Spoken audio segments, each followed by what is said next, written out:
Hello friends, welcome back to the channel and thank you for joining me today for part 4 of my 12-part compilation, near-death experience compilation.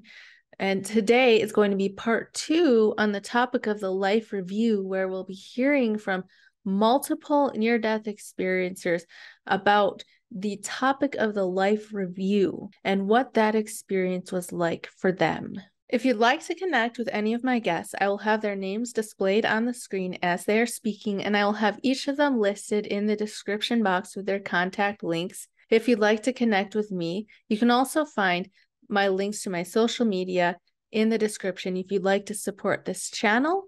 Thank you for watching. That helps out a lot just by itself, but my Patreon link is also in the description box. Thank you so much for watching. I hope you enjoy.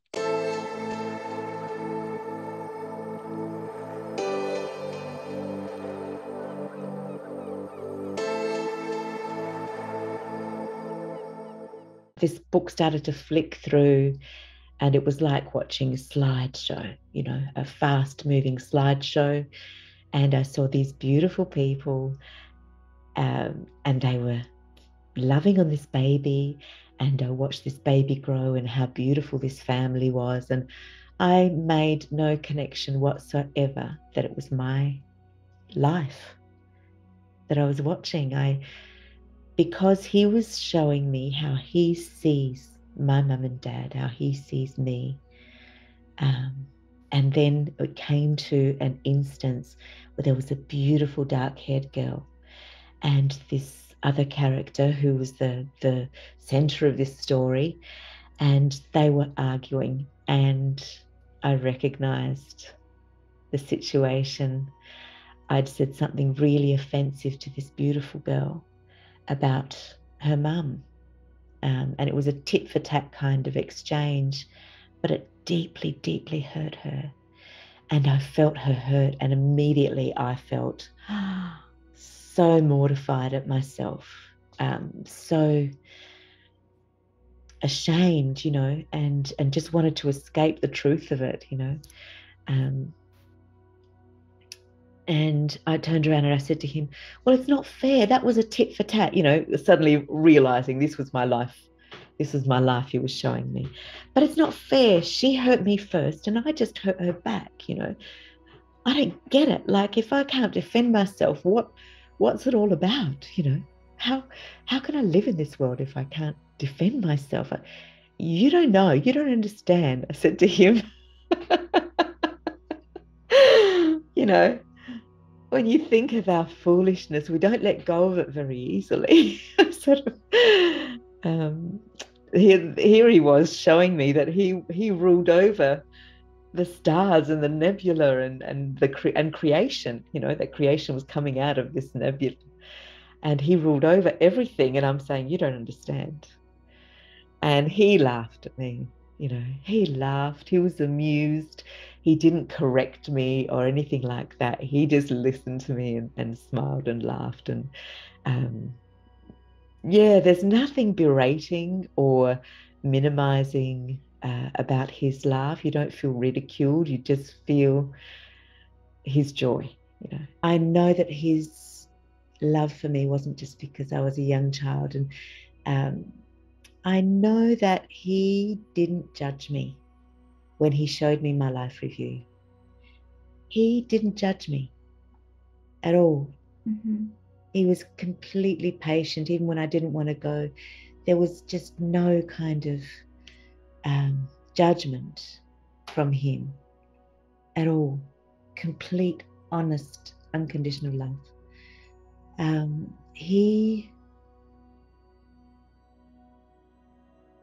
Let me just say that in the light of his love and benevolence and bliss and joy, when you in your life review see things that you've done that are unloving, you judge yourself.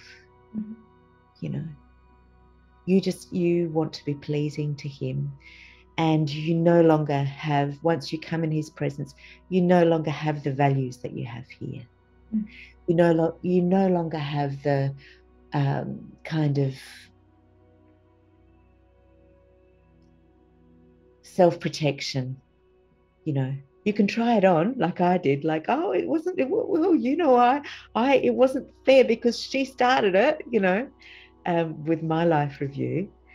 And he let me say that, and he didn't say anything after that. He didn't judge me at all. I didn't feel judged at all, but I wanted to please him. I wanted so much. And when I saw that little spark of sadness in his eyes about my life, I just thought, yes, if you want me to go back, I will go, because I want to make you proud. I don't want you to be sad over my life. I want my life to be a point of happiness for you, you know. I had the feeling that he was inextricably bound to our happiness and peace, that he wanted that for us. Because of the way he showed me how his mother suffered. When I asked him if it still hurt, he showed me that it still hurt. He hurt that it hurt her. So the way he loves us is he doesn't want us to make decisions that miss the mark of love. You know? Sins, in other words.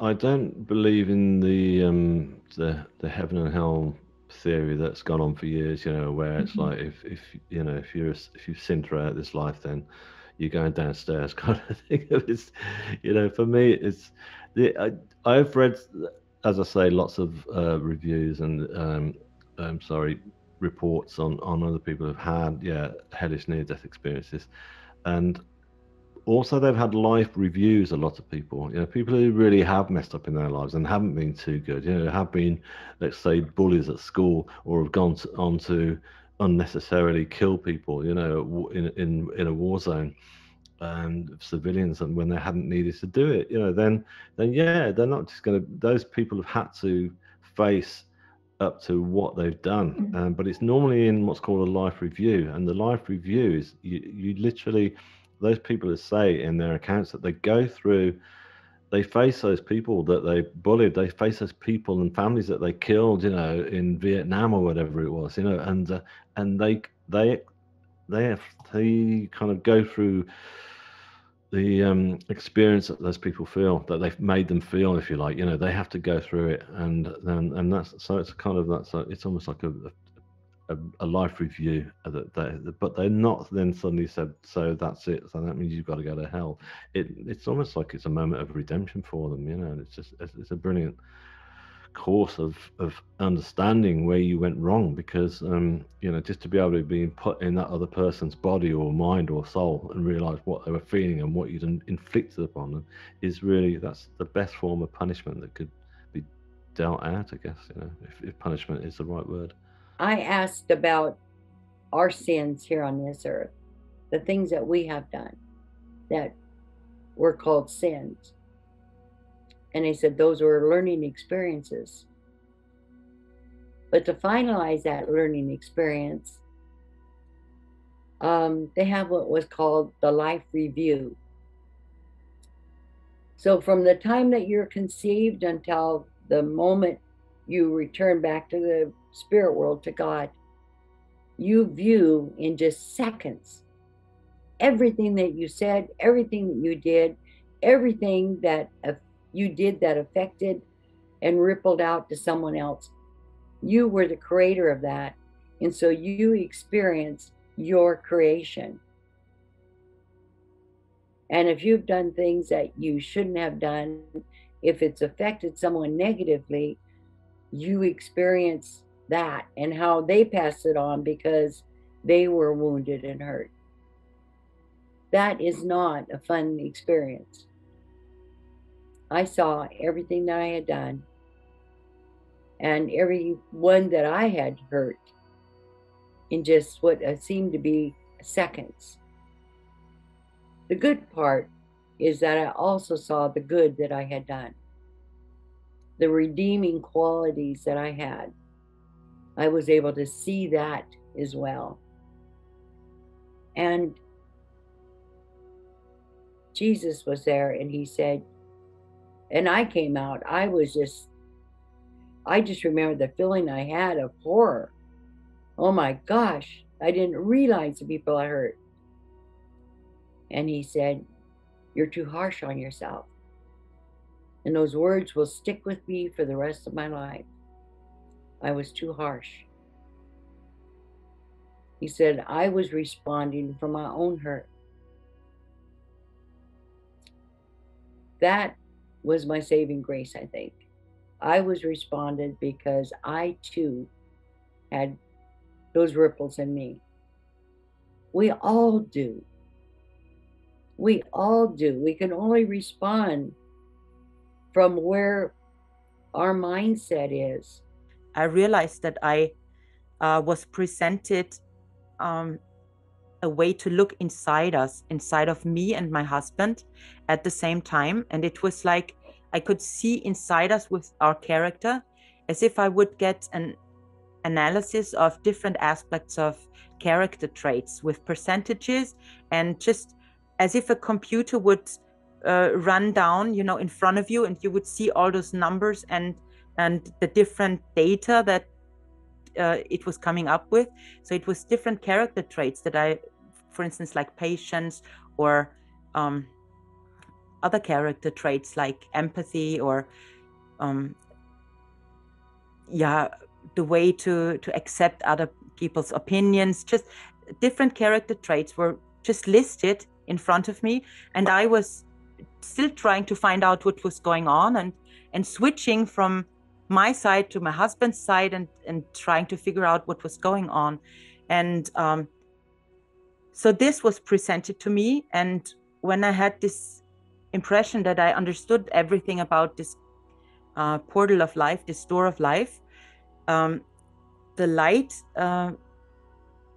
went further away from me, and for some reason I saw again maybe 20 to 30 feet away from me and my husband standing there, I saw huge scales, like old-fashioned pharmacy scales, that were 3 times as big as my husband and I were.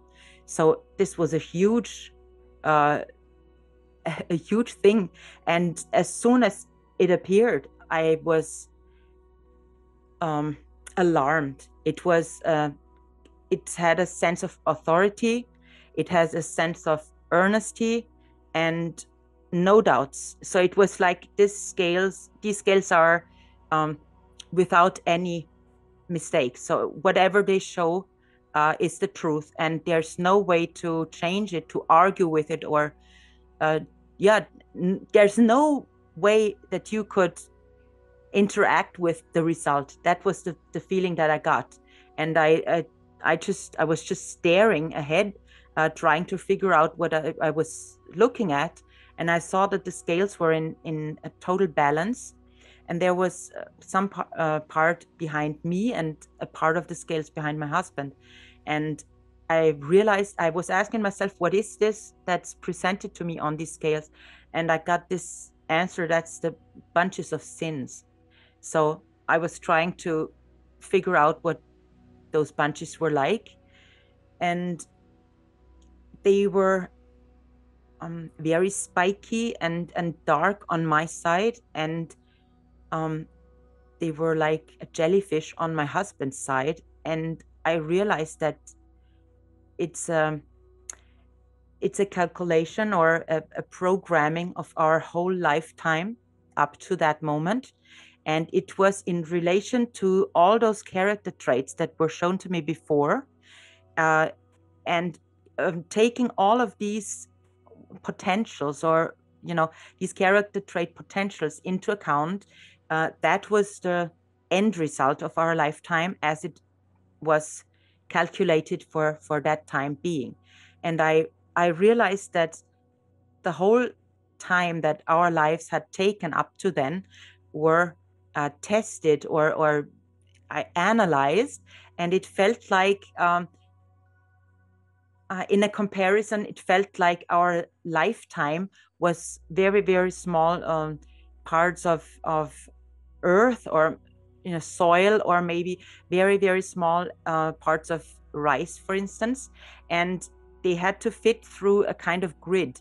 And so our whole lifetime was kind of like shoveled through a sieve or through a grid, and everything else had fit through those holes of this grid. So everything else was fine, everything else was through and not to be bothered with anymore. So all of the rest of it was okay.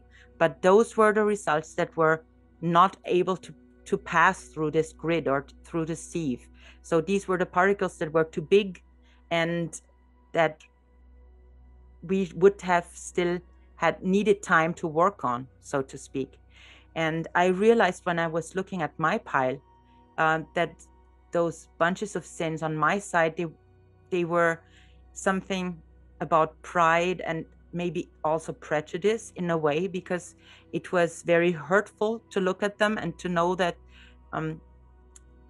there are sea creatures and they have those little black sparks. Do you know what I mean? It looked like a bunch of those creatures piling up and being a symbol of being too hard on others, maybe even only in my thoughts. Because as I was looking at that, I realized I'm not really a person who actually tells others about these critical thoughts that I have. I'm just trying to, pull back and keep them to myself. But still, I was judging others the whole time, obviously, and especially my husband in this situation.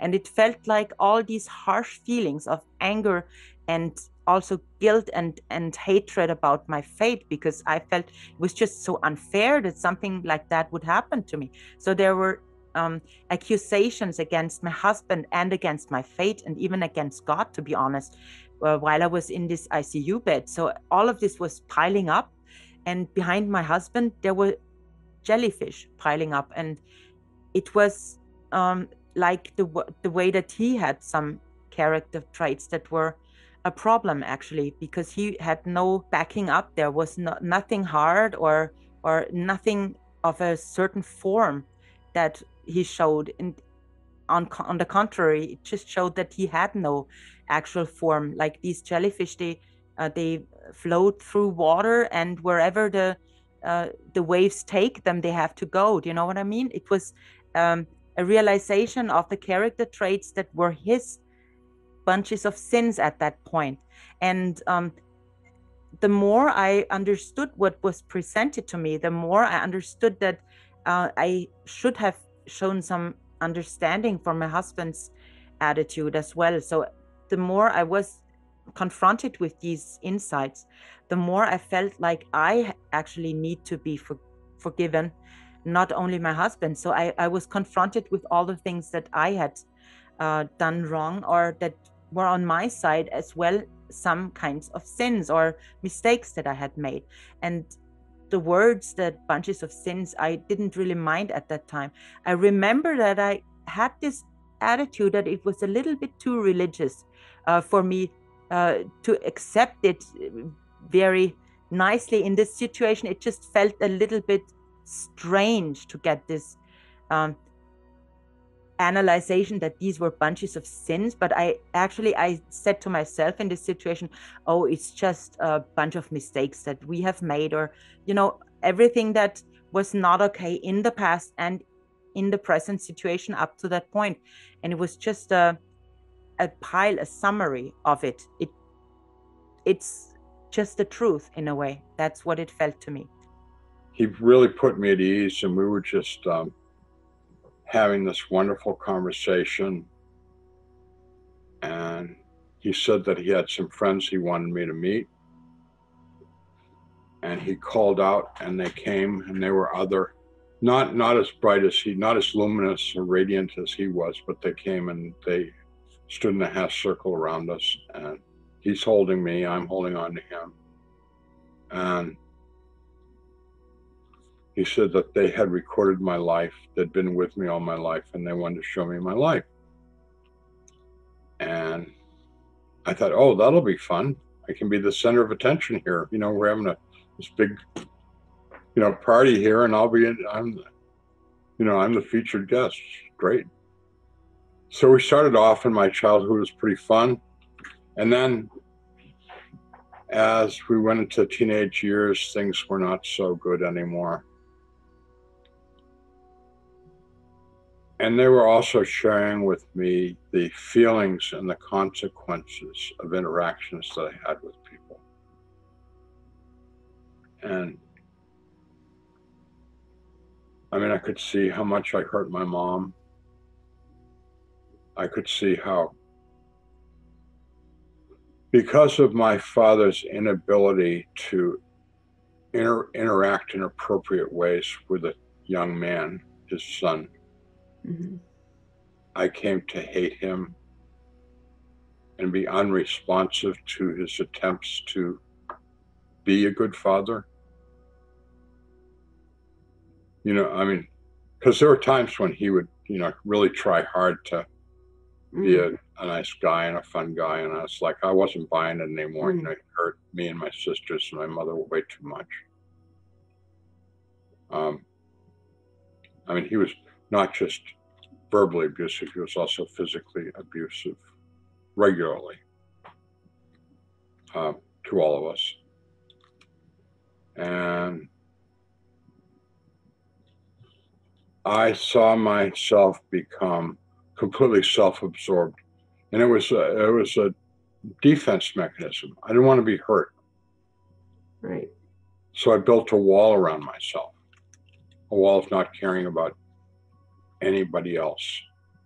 That way you don't get hurt, you know. And you're also capable of hurting other people because it's good for them. You know, teaches them right from wrong and what's up and who's the boss. And I was the boss. One of my favorite expressions, I didn't say this aloud because it was crude, but my favorite expressions was, I was the biggest, baddest bear in the woods. I wanted people to be afraid of me. And they were. You know? I was a big, strong guy. And I got my way. You know? So I'd learned well from my dad. Whom I hated the way he was. And I was becoming just like him. You know? Yeah. But you know, you learn by example. Oh, right? yeah. So it was a disaster. My life review was a disaster because, like, they start showing me all this stuff, and like, I don't like what I'm seeing. And it's like all true. It's all real. It's all what happened. I mean, there's nothing to argue about or dispute. It's there. It is. And I kept saying, I don't want to see anymore. I hate this. Please, I don't want to watch this. And Jesus and the angels said, you really need to see it. You need to understand. You need to know. It was very, very hard. And what they were showing me was how I had interacted with other people. And they had no interest in my awards, my honors, my prizes, my successes. It was accounted for nothing. Which was very disappointing because that's what I'd lived for, you know? And when it was over, Jesus said, do you have any questions? And I said, I've got a million questions. And he said, ask me whatever you like. So I asked him everything I could think of to ask him. And everything I asked, he showed me. He told me. He took me places. We visited the past, the future, other worlds. I mean, it was quite a wonderful journey. And then when I completely ran out of questions to ask, because he'd answered so many questions, I was super saturated with, you know, the things that he had taught me and shown me. I said, I want to go to heaven now, forever. And he said, no, you're not ready. You're not fit to be there yet. You have to go back into the world and try and live the things that we've tried to teach you and show you. While I was in my rainbow body, it was amazing. I saw the movie of my life So I was in a kind of a double dimension experience. So I saw the movie of my life, but I was the starring person in it, and but yet I was also completely detached from it. So I was here and it was there, but I was also there as well. So it was an amazing experience, and I saw every single moment of my life, like, and felt every single thing, and heard everything, and smelt everything, and just was affected emotionally by everything at a more vivid level than anything I ever actually felt in life. So it was like really accentuated. Is that the right? I think, is that the right word? I'm losing my mind because I'm just so I'm in the experience. And, it's an incredible thing, and a very, very sad thing too, because you know, I mean, we do things, we don't do everything right, and we say awful things sometimes, and or whatever we do, and I was so disgusted with myself for not being more spiritually, well, I mean, I wouldn't use that terminology then anyway. No, I probably wouldn't even now. But to be more self-developed and more self-control and more self-awareness of myself and others. And I was really, really, really disappointed to see how I behaved with some people, and to know what I thought about some people. And like, and even people that were really mean to me, I was absolutely gutted that I thought mean things back about them. I was shocked at my behavior not being kind. It was so awful, and the shame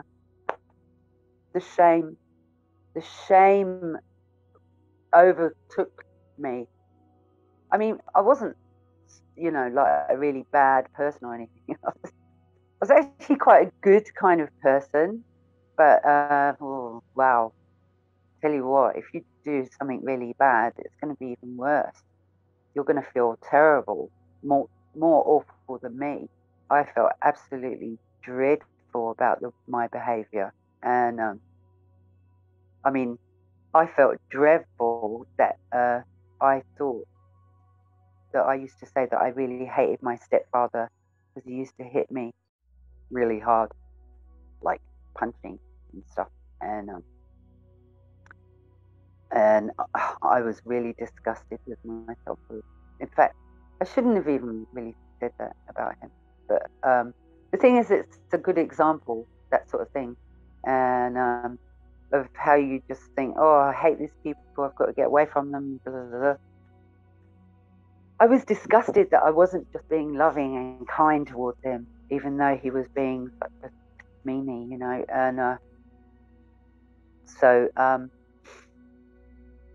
yeah, I mean, it's so hard when we're back in the body, but when we're not, and we get to see it all, that's the most confronting thing. That is awful, absolutely dreadful, to see one's own behavior. I'm sitting here going, oh dear, you know, I've got another 40 years on that, on those. So, oh no, I've really got to get this together before I kick the bucket this time. And I could see a shadow of somebody I knew that I had hurt when I was young. And the shadow was hurt, and I could feel the intense hurt and pain that it caused this person. And I could feel it. And as I was experiencing it and feeling it, this energy started moving back and forth between the shadow and myself, and my relationship with myself at that time in the darkness, a speck of the universe in that moment. I was feeling the energy of this person that I had hurt, which was just showing up as a shadow, but the energy was hurt and pain. And the circular energy was in motion of back and forth, showing me what I had given to this person was hurt and pain. And I was experiencing the hurt and pain back to me. Then I was giving this give and receive. And as this circular energy was back and forth, showing me back and forth. And I was like, oh my God, this is the giving and the receiving. I gave it out and I'm receiving it back, but I'm feeling exactly what I sent out. And I got it so clearly that I was like, this is not what I was taught on earth, giving and receiving, but it's actually the energy, the hurt that I sent out to this person and gave to this person. I was not escaping it. I was getting it right back. I was feeling guilt on top of it for sending it. And it was just like awe-inspiring, like, wow, okay, I got it. These beings were trying to show me like my life up to then. And we were looking at the things that I had gone through, and they showed me that I had agreed to come into this lifetime and to face this evil on a human scale, this great human evil. And I looked at them, and if I had used words, I was like, well, that's stupid. Why would I do that? Right? Because I was still kind of holding some of the human emotions, and there was still some attachment. But as the near-death experience moved along, that gradually fell off. It fell away. And then I remembered, and it was like, oh yes, I remember signing up for this. I remember agreeing to this, and that there would be great help for the journey. And so these two beings of light were they were just helping me to remember what I had signed up for. And the biggest takeaway that stuck with me was the unconditional love and the no judgment. And that was totally opposite of what I'd learned so far on earth, going to church. And, you know, it was all about a judgmental God and being sent to hell if you're bad and all that stuff. And so that was not the case. And I saw that for everybody. I also then, while they were doing that, I was kind of having a life review, but not the way I've read of some other life reviews. I was just kind of paging through my life and reliving parts of it, and really looking for places where things happened in an unexpected way, or places that were really fun in some way that expanded my understanding of who and what I was, or what was possible. We are a soul in a physical body, and that our physical bodies are nothing more than like a sensory tool for us to collect sensory information about the physical experience, and that it gets shared at the soul level, because the soul ultimately wants to have a direct physical experience and to be able to create here in a physical life. The soul is absolutely complete. That part of me that went into this void, that went into this oneness, was absolutely complete. And that's been something that, without a doubt, was so clear to me. But it was also clear to me that with that completeness, it also meant in that place that I was at, there was no good or bad. There is no right or wrong. And there are no lessons to learn in the physical life in a way that translates to the type of experience or a judgment that you may have on the other side. Now, how you live your life here in a physical world absolutely is going to have a good or a bad sensation for you, depending on your experience. If you experience something traumatic, it's not going to feel good. If you experience something blissful, it's going to feel great. But those actions, as they translate to the other side, did not translate in my experience into anything that meant that you would be judged. And that judgment is not like a sorting tool. It's not like the Harry Potter sorting hat, right? You're not going to go into this place or this place depending on your actions. It was really about you reconnecting to this part of you that you've always been connected to, but you didn't have the ability to bring it into your physical body for whatever reason.